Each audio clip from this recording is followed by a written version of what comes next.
Question number 14. Another log equation involving an x squared. Let's figure this one out. And we're going to get started by combining the logs. Once we add logs, of course, we're going to be multiplying the contents. So we have log base 6 of 8 times 9 minus 2x squared. I like to put the constant in front of the bracket. So in the order whenever you're multiplying doesn't matter. So I'm going to put the 8 before 9 minus 2x squared. Okay, and that's equal to 2.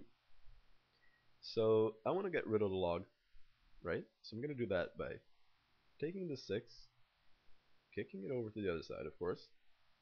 The log is just going to go.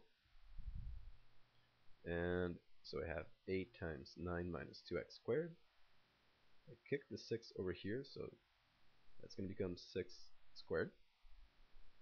And now I can expand the 8. So 8 times 9, 72. 8 times negative 2x squared is negative 16x squared. And 6 squared is just 36. Then I can just subtract 72 from both sides of the equation. So I can get rid of these guys. So negative 16 x squared is equal to 36 minus 72, which is negative 36. Then I can divide both sides by negative 16. So those cancel out. And x squared is equal to, now negative over negative is just positive, right? And I can actually already divide top and bottom by 4. So get 9 over 4. Okay, at this point, I can actually root both sides of the equation.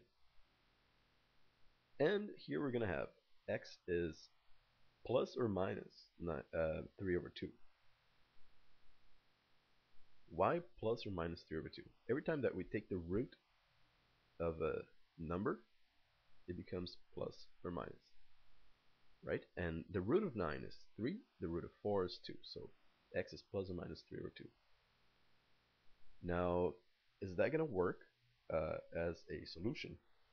Is that going to work? How can we find out? Well, we can plug them both in over here. So 9 minus 2x squared will need to be a positive number for both so that it works out.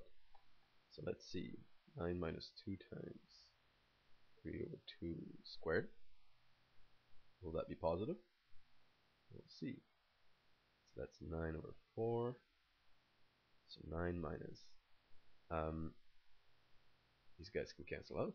We get just 9 over 2. And that's actually positive.